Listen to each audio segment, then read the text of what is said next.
Okay, I'm Nell Blakely. I'm one of the leaders in the Leche League Metro Jackson area, and I'm very excited today to have some of the leaders here with me, but also some ladies that are with an organization that's promoting child development awareness and things that we can do to help our babies grow and thrive.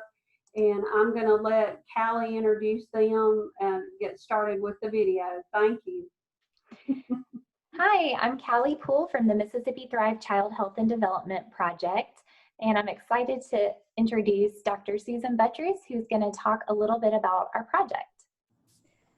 Hi, everybody. It's a pleasure to be invited to get to do this. We're excited to tell you about our project.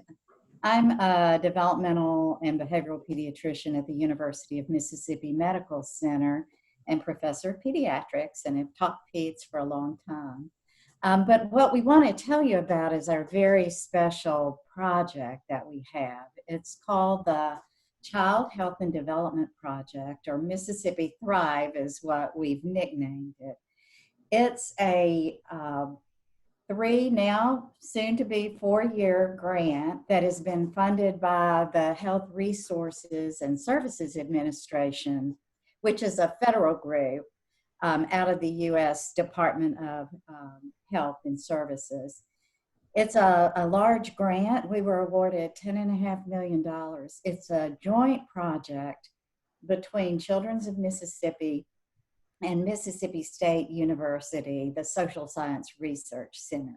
We have a very large team. As we move along today, we want to tell you a little bit about the project and what we can offer you. You can find us on our webpage is MississippiThrive.com. We're on YouTube, Facebook, Twitter. So we're out there.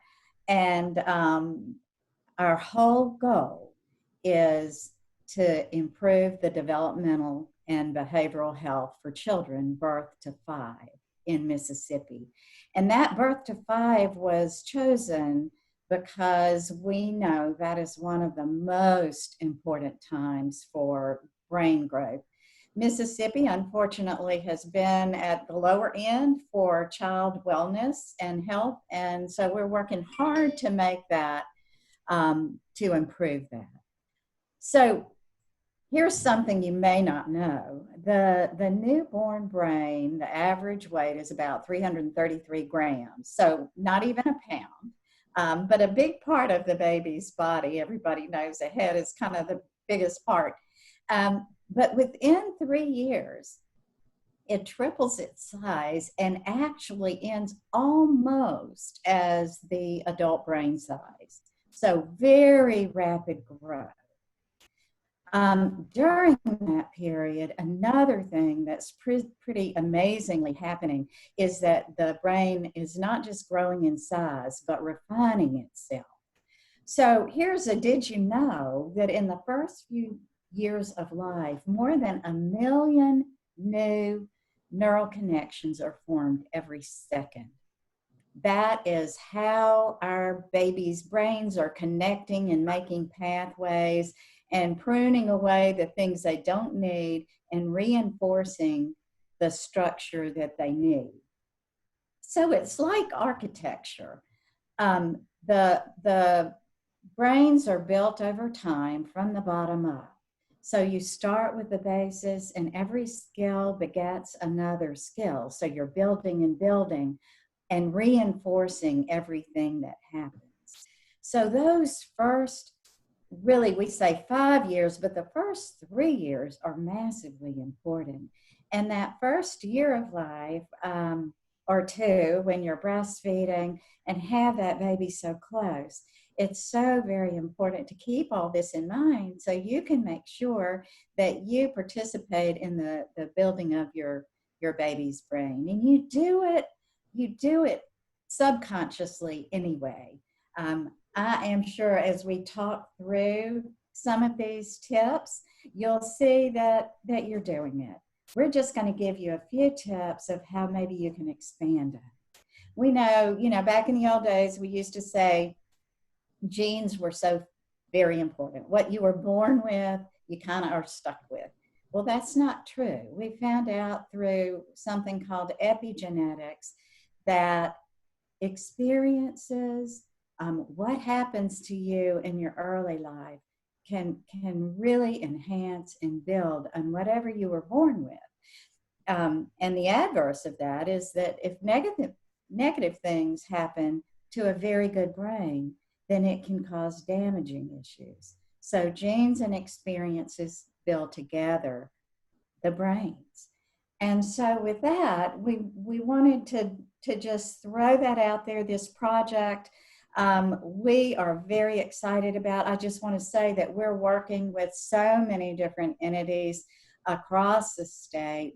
It's not just us and the Social Science Research Center, but it's many other entities, and we can talk about that as we move on. So with that, we're ready to answer questions, or I know that we have some specific questions that are out there that we thought we'd try to get to now. Yes, we do. Thank you so much, Dr. Buttress. Yes, Nell has collected several questions from La Leche League members that we're really excited to answer, and these focus on early childhood development from birth to 2 years. Before we get into those questions, I wanted to introduce Spencer Brooks. She's a nurse practitioner at University of Mississippi Medical Center, Children's of Mississippi, and her little Tyler. She's going to be helping us answer some questions today. And then I also wanted to introduce Heather Martin. She is from the Mississippi State University Social Science Research Center, and she's our statewide room coordinator. And before we get into those questions, she's going to talk to us a little bit about what Vroom is. It's a tool that is really useful in early child brain development.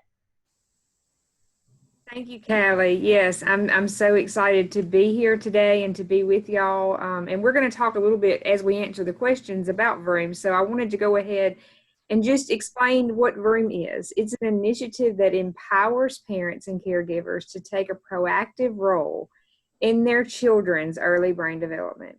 Science is at the very heart of Vroom, and every aspect is informed by the nation's leading neuroscientists and psychologists and researchers, as well as everyday parents. So we're going to start today by watching a super short video that just gives you more of an idea of exactly what Vroom is.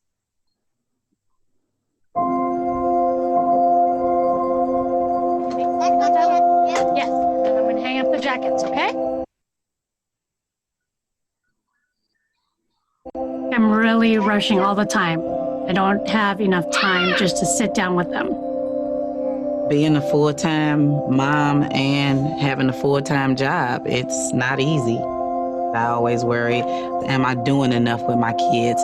Am I doing the important stuff that they need?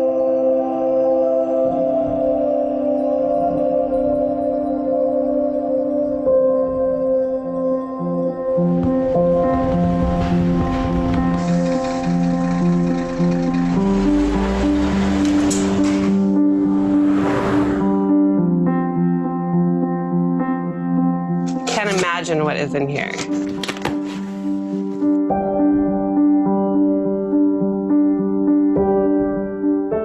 It feels really powerful. You guys.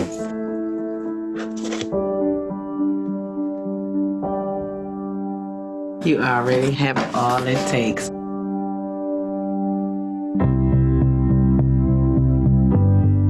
Maybe I just didn't look at it that way because I always want better. Do you put your feet in them? No. No? I know that I can do it. Which one is rough? This one. It's amazing the little things that we do. We don't even realize we're teaching our kids. You did it, Mom. Yay! Good job. You don't really think of brain development at that young of an age, you know, when you're 3 months old.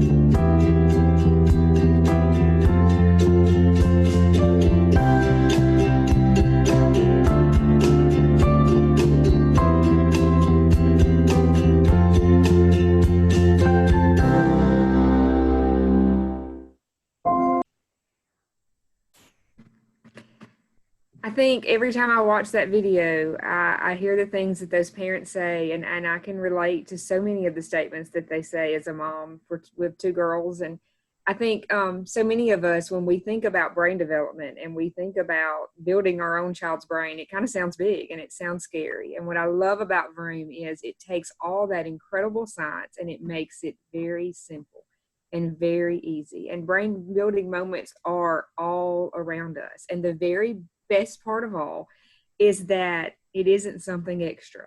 It isn't something extra that you have to do. These tips fit into everyday moments like meal times, bath time, bedtime, anytime. Everyone has what it takes to be a brain builder. We all do. And so as we go on, we're gonna talk about exactly what is a Vroom tip. And this is kind of the anatomy of a Vroom tip here. And it kind of shows you the different parts of a Vroom tip. Each Vroom tip is written to be age appropriate. It doesn't require a lot of time or any money. There is a collection of over 1,000 Vroom tips. And each of these promote brain development for children from birth to 5. Developing language, early literacy, early numeracy, and executive function skills. And the tips are available in lots of different forms. There are a physical deck of tips as well as PDFs that can be downloaded. You can access the Vroom tips through an app, through Vroom by text, and they are available in English and Spanish. But then in the print forms, they are available in 14 additional languages as well. So here you can see just 3 of the ways that you can access Vroom. First, you see the Vroom app. What I love about the Vroom app is you can save your favorites for later. So if you're standing in line at Walmart and you've got some time, you can pull one up right then and there, write what you need. But you also have a discover feature with the app. So if what pulls up that day doesn't fit into what you're doing, you can choose another one. Then in the middle, we have Vroom by text. And so you can text Vroom to 48258 and they will send you a Vroom tip by text. And then as well, you can even use Ask Alexa. And the vroom.org website as well works a lot like the app in that you can pull it up and you can access your tips there too. And you can also find Vroom on Facebook, on Instagram, on Twitter, and then YouTube has incredible videos that show parents doing Vroom tips with their children, and it shows families sharing this together. And so today, as you watch this video, I'm going to include in the comments at the bottom some links for you. I have created a specific Vroom tip collection just for you. Now, granted, this is by no means an exhaustive list. Like I said, there's over 1,000 tips, but I did pull together just a few from birth to 1 and then from 1 to 2 for you to access that I think goes along really closely with the age groups and the children that you have. And I'm excited to be able to leave that with you today. You can also find these Vroom tip collections on our Mississippi Thrive website. So thank you. I'm excited to tell you about Vroom. Okay, thank you for that. That looks wonderful, that list. Yes, thank you so much, Heather.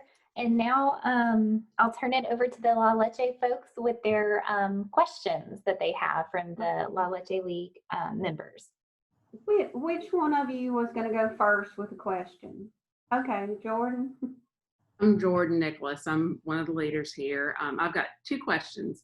The first one is, what tips would you give to avoid a baby getting a flat spot on the back or side of their head?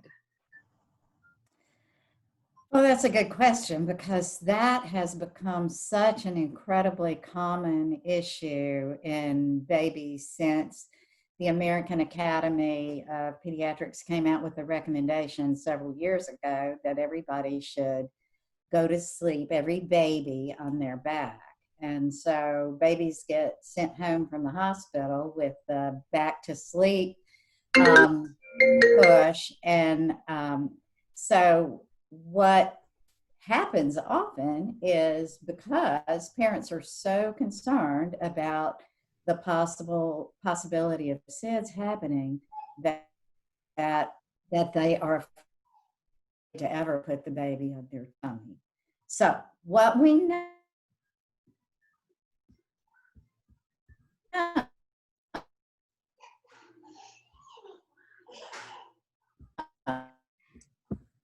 Uh-oh, I think Dr. Vetcher's internet might have frozen. Spencer? Yeah, so just in short summary, she was saying, ever since the Back to Sleep campaign started to prevent SIDS, a lot of babies have started developing, flat heads on the back. So a few tips to kind of help minimize that is, while awake, trying to do as much tummy time as possible, and avoiding, I know it's sometimes easy if you're trying to get things done around the house to put them in their bouncy or in their swing, and sometimes they love it, but trying to minimize the amount of time that they spend in carriers, such as, swings and bouncy seats. And another, when I was doing a little bit of research on this, was saying when you do put them down to sleep at night, babies tend to either, turn their heads to the side. So just trying to alternate what side of the head that they sleep on every night. So those were just some tricks that I had noticed. What about you, Dr. Buttress? I don't know. Can you hear me better now? Yes. Is that a little bit better? No, that's exactly right. What I was starting to say is some babies naturally have a little flatter place on the back of their head from the in utero positioning, the way they were in the womb. And so if you find that your baby, even on their back, tends to lie more with the head to one side or the other, to try to position them on their side, especially when they're awake, or on their stomach, to make sure that they're not always on that flat side. Plagiocephaly, I don't know if I said out loud that term, but that's what you hear. But all it means is that the head is flat or misshapen in one spot. Very occasionally, that's something that just does.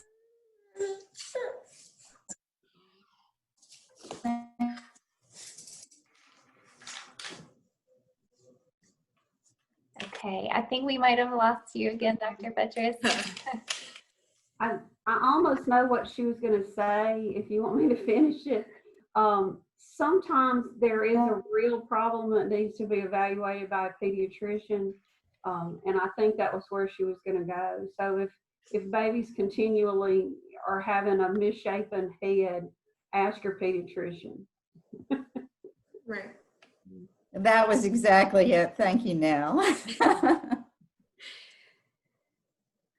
All right, that leads to my next question. And that would be, when should moms start doing tummy time, and what all counts as tummy time? Is it always just baby on their stomach, on the bed, or what all counts? Because a lot of babies don't like that, and so moms are hesitant to do it for that reason. Yeah, one thing that we recommend is that you start tummy time as soon as they come home from the hospital. You can start that when they're awake, and it can be, now keep in mind, it needs to be a fairly hard surface without it, no squishy mattresses or anything. You want a good firm mattress with not a lot of pillows or anything around. And your question, does it have to be always flat on the tummy? The answer is no. It could be, propped on one side or the other. If they just hate their stomach from the beginning, I would keep trying, though, because that is so important for muscular development, motor development, pulling that head up. One thing that we found is babies who don't spend time on their stomach sometimes tend to be a little bit slower in rolling over or pushing from prone. And you can see how our little Tyler there is on her tummy, and see she's exercising those muscles so well just pushing from prone. And that really is good for the baby. The other thing that gets slowed down is rolling over. And as y'all know, rolling over can be protective too. So the sooner a baby is able to push from prone to protect their face if it gets stuck in something accidentally, the better. And of course, being able to roll over also can be a protective movement. So, but yes, back to, I want to make sure that everybody understood, if you ever have a concern about your baby's head shape or motor concerns, be sure and talk to your pediatrician. Hey, Tyler. I'm gonna say something about the tummy time. I'm going to throw something in here. If baby's not happy doing tummy time on a mat or, on the floor in the crib, whatever, they can do tummy time on top of daddy's chest, mama's chest.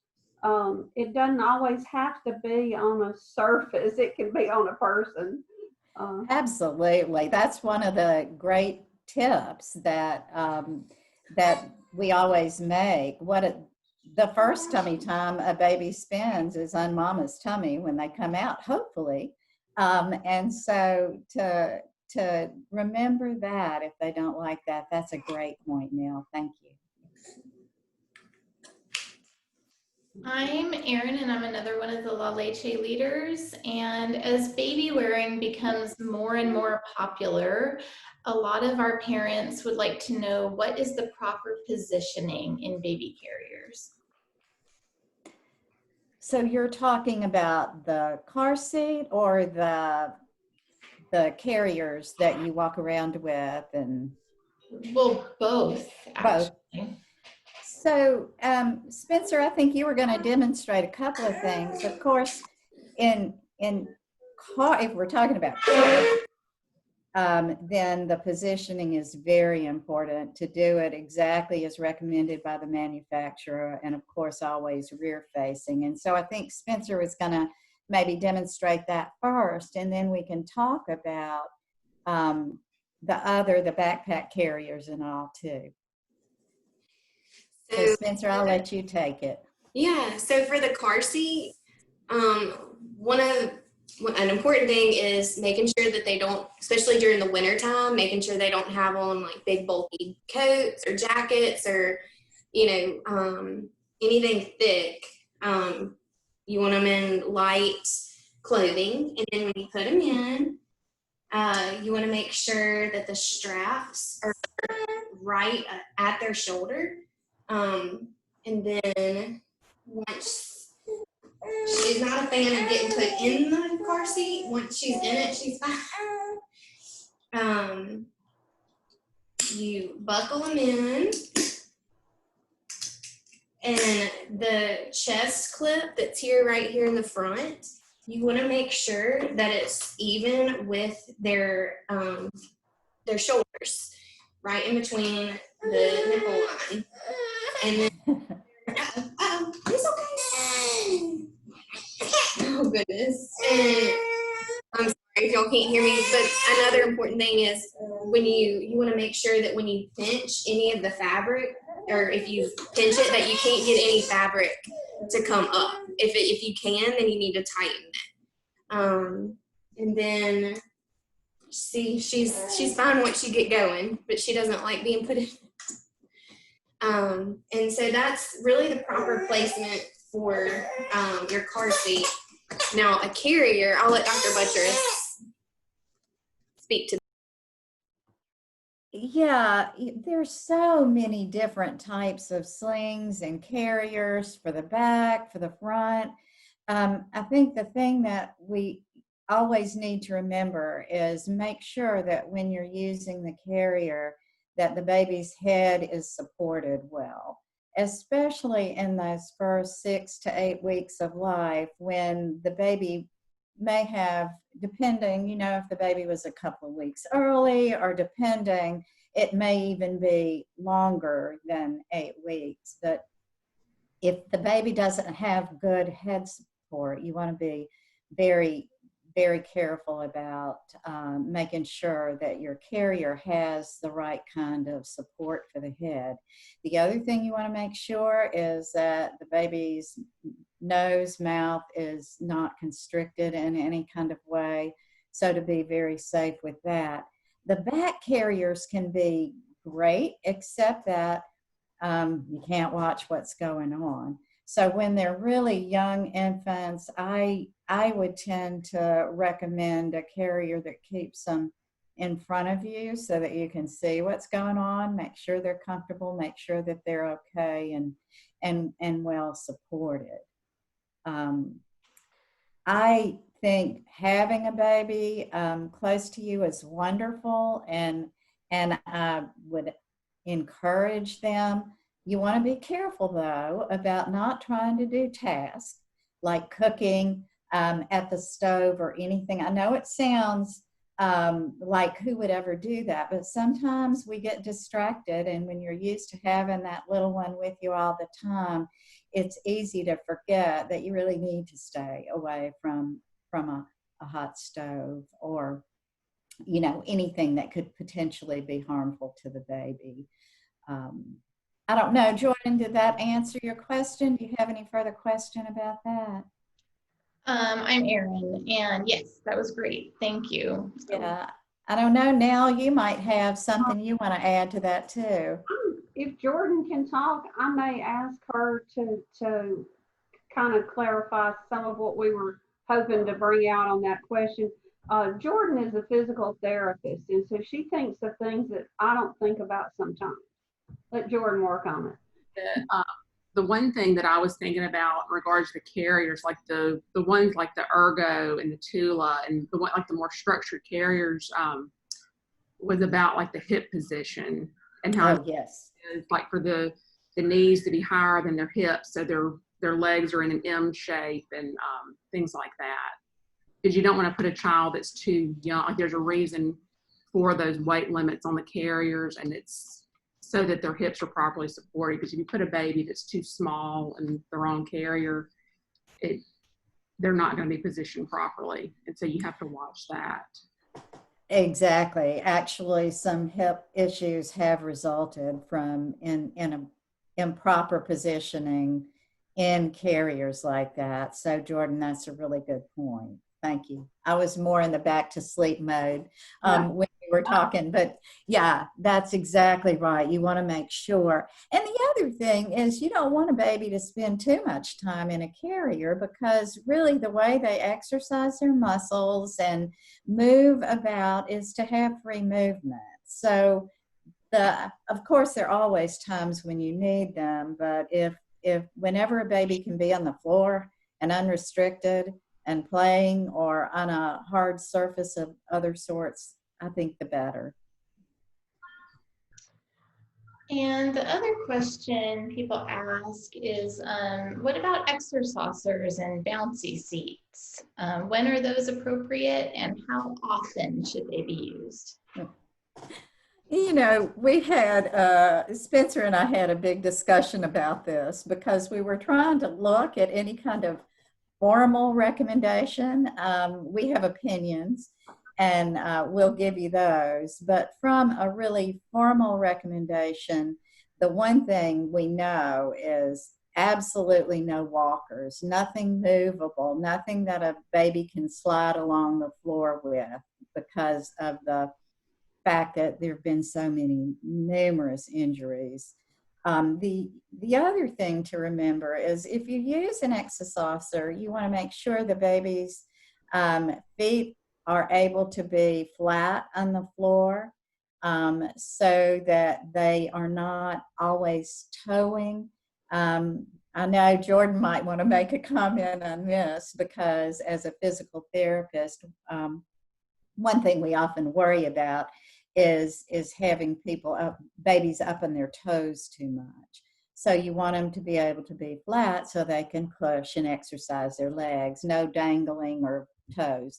And then the other thing is long periods in one position are not good for a baby. And so you want to make sure that that if you use it, I think, you know, for safety, sometimes it's necessary, or to have a child in the exerciser while you're trying to cook in the kitchen so you can keep your eye on him, then certainly fine. But you don't want them falling asleep in it. They can you know, lean over and maybe restrict their airway. Just the short periods of time are the way to go with those. Jordan, did you want to add anything to that, or Spencer? That's pretty much, I'm not a pediatric therapist. Let me say that. I know what I remember from school, and that's about it. But I mean, that's the main thing I would say. I want to say I've heard, like, 20 minutes total per day. I think I've heard that recommendation before. And I know I've told people that, and they immediately are like, 20 minutes one time a day? Like, are you kidding? Yeah. I think that's probably an arbitrary recommendation that somebody made. That sounds great, but spoken as a mother of several children and a grandmother of 11, I know that sometimes that's just next to impossible. So the short, I think certainly no longer than 20 minutes at a time is a good recommendation.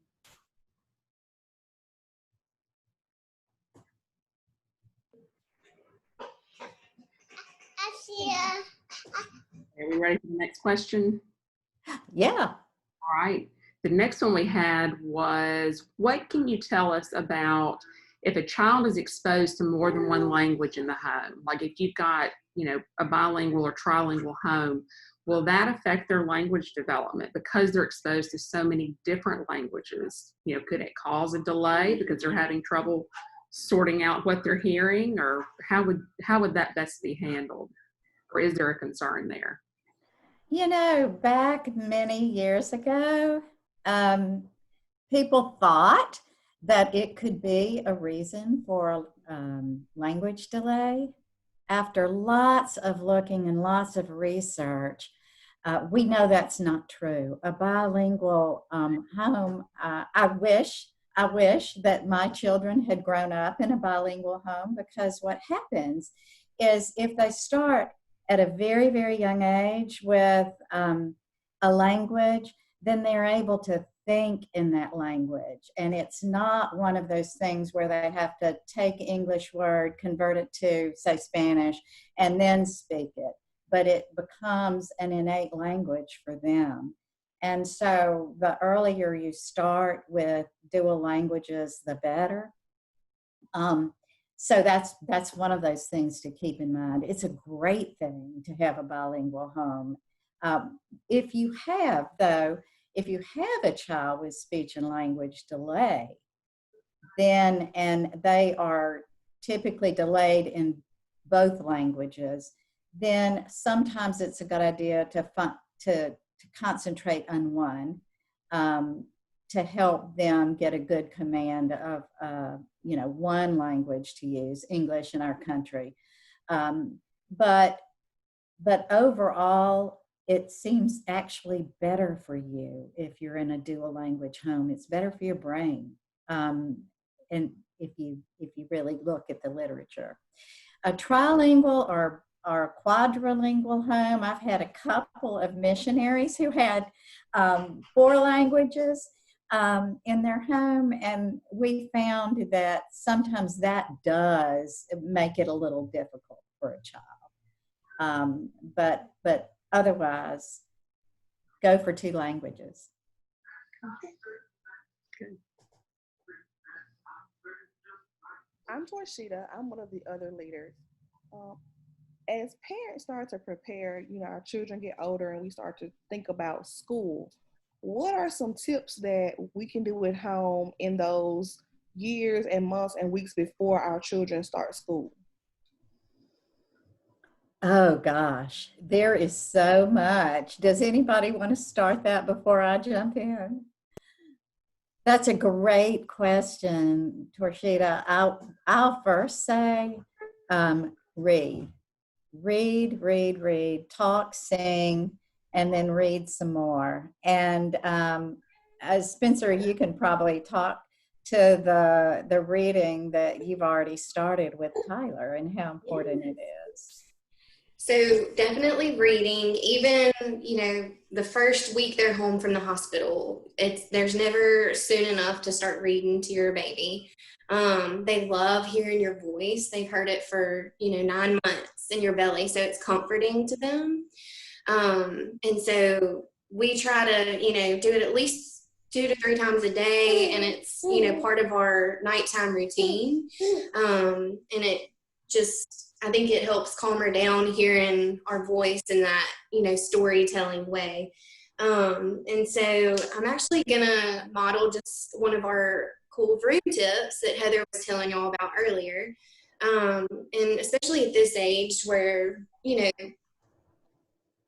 they might not be fully comprehending what the story is about, but it's still a great learning opportunity. And so one of our favorite books is Pat the Zoo.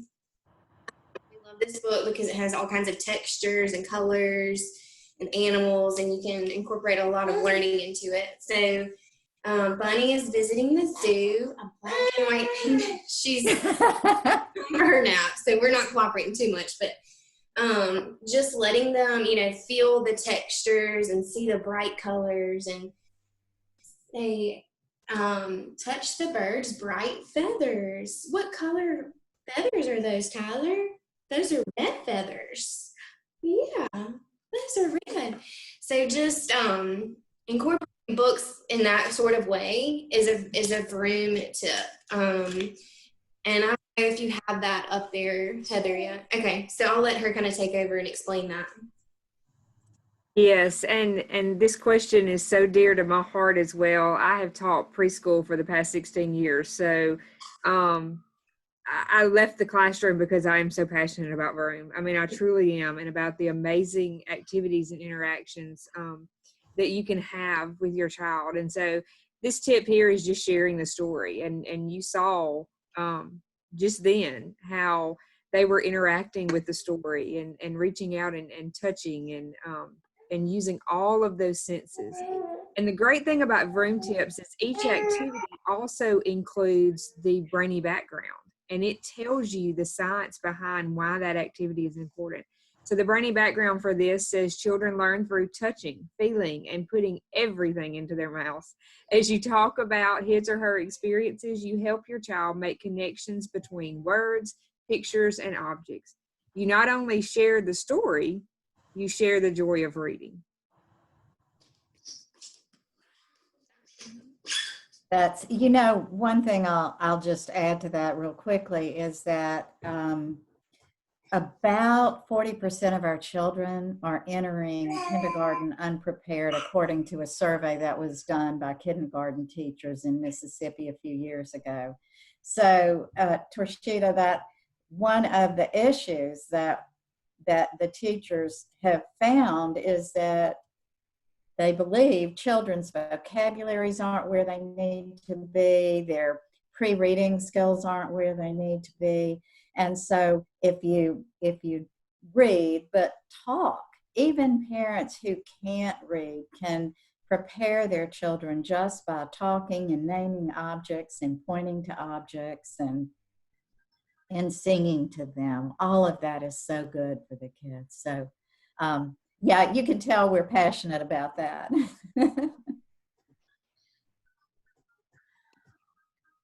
Another question I had, what if, we know that all children can develop at different rates, but as parents, we become very concerned if our child is not walking or talking by a certain age when we feel they should be. What if the baby is not walking or talking yet? Well, that depends. Typically, we say don't worry too much, but at the same time, it's really important to know where your child should be. So to mark those developmental milestones, there's a broad range, like you said. Some children walk at 8 months, and some don't walk until 15 months. Both of those children fit in the normal range. It doesn't mean that 8-month-old is going to be smarter than the one who walked at 15 months. It just means that there's a broad range. And every single milestone that there is for a child has a range. Talking is the same. We know that all children, though, should be putting 2 words together by the age of 2. So knowing, basically understanding, and we have a resource that was just put up here this is from our CDC's, the Center for Disease Control, Learn the Signs, Act Early. And they've got some great resources that help you navigate through all of this. And then the other thing I'll say, and then I'm going to turn it back over to Spencer and Heather, is that if you have a concern, and then I would recommend that you go to your pediatrician and ask for a developmental screener to be done to be able to look at where your baby is. If you continue to have concerns, then it typically tells me that you probably, most of the time, parents are right. Almost always, unless they're an incredibly nervous parent. Most of the time, if a parent thinks their child has a significant issue, they do. So it's okay to push your primary care provider forward if they continue to reassure you when you know they're not right. For example, anybody who reassures a parent when a 3-year-old is not talking is wrong. That's not good medicine. So something should be done then. I'll stop there and see if Spencer or Heather have further comments. Yes, we just wanted to share the CDC Learn the Signs Act Early resources here. There are tools that can help you track and celebrate children's developmental milestones. And the checklist can be accessed and downloaded for each different age here. They will help you mark milestones like first words, first steps as your child grows. And it's exciting to be able to watch as you check off those checklists. But as well, you can also download a milestone track app that you put on your phone, and you're able to use it as well. And the cool thing about it is that it and the website have photos and videos that can show you and illustrate what each milestone looks like, as well as track doctor's appointments and even create summaries for your child's next checkup.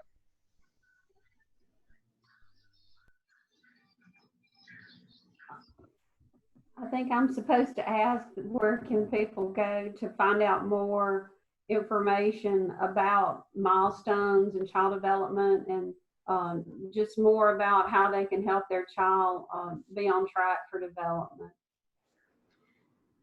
Yes, absolutely. We have a website I would be happy to share with you. Did we have one more room tip? Spencer, are you up for that one, or should we move on to the resources? We really could go on to the resources. Okay. I had to talk to my husband because she was having to come apart for a minute. So okay, here we go. This is our website. It's MississippiThrive.com. And this is just our front page where you can see we have different resources that kind of you can click through to see. You can see that we have information for teachers, healthcare providers, as well as parents and families. So I'm just going to go right to the parents and families page. And the first thing we have here is actually a book that Heather wrote called One Day at a Time. And you can print that out for free. And, you know, or you can just have it like up on your screen and you can read that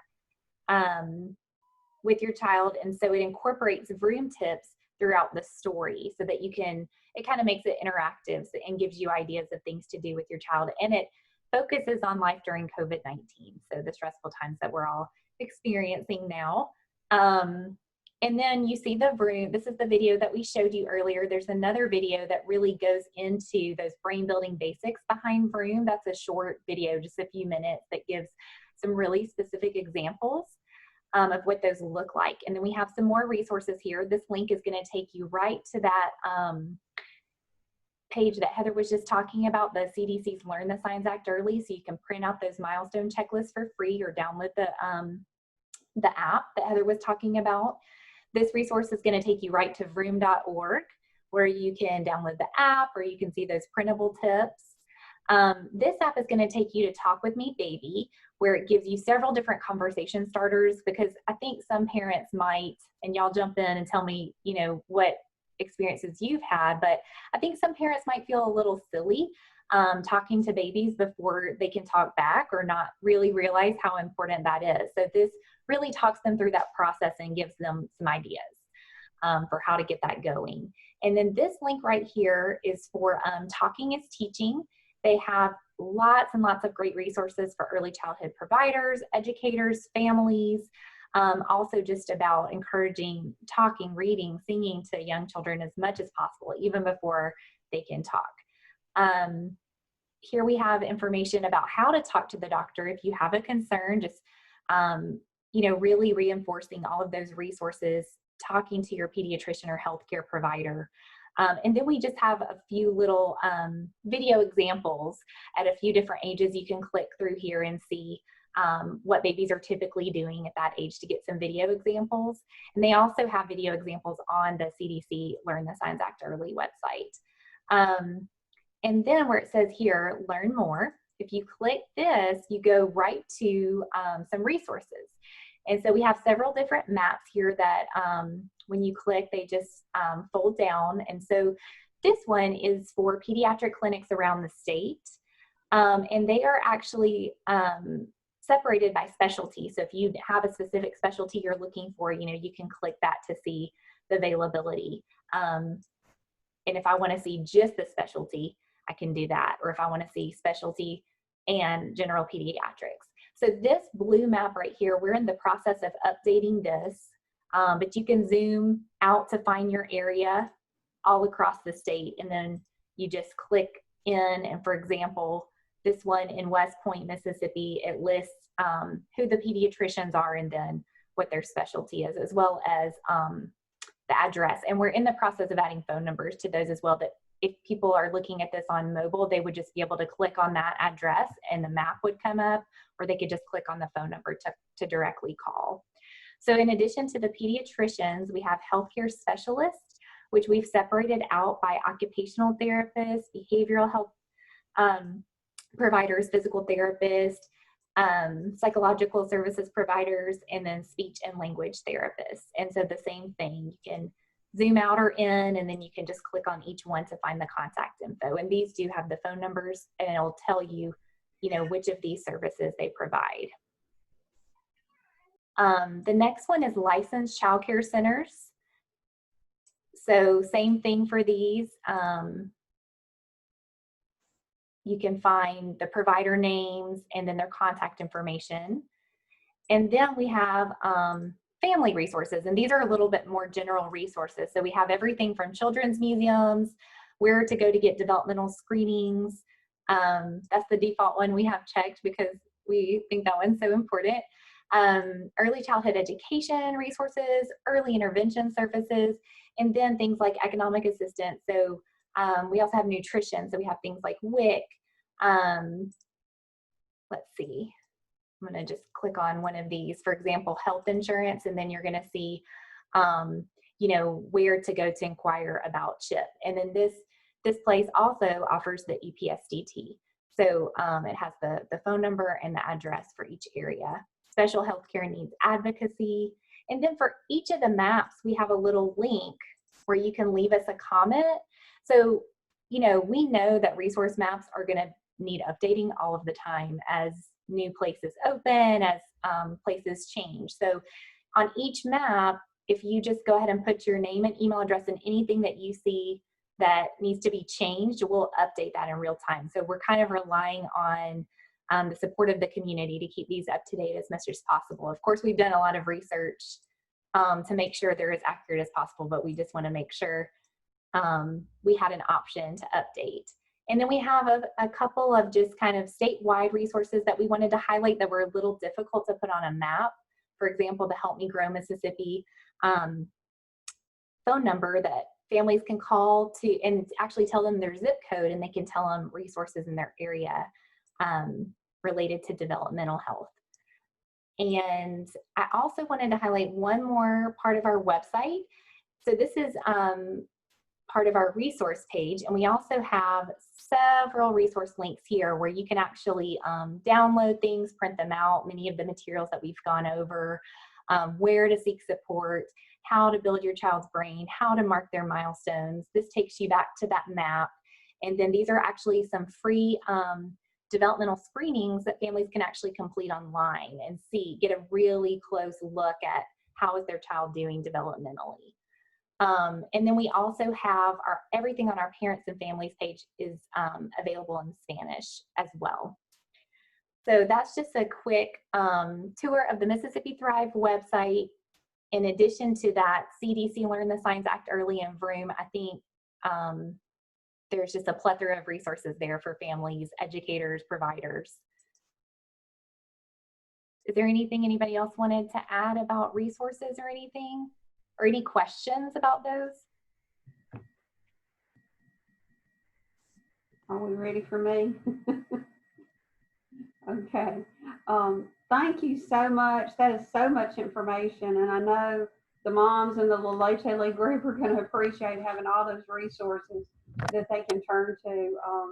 And a lot of our moms are homeschooling with their preschoolers for sure. So this is a different time. We're going through different things. Families are going through different things. And I think it's so important for families to have access to all these wonderful resources. Thank every one of you so much for doing this for us. I appreciate it. Thank you again for the invitation. It was a delight. Thank you. Okay, thank you. Thank you.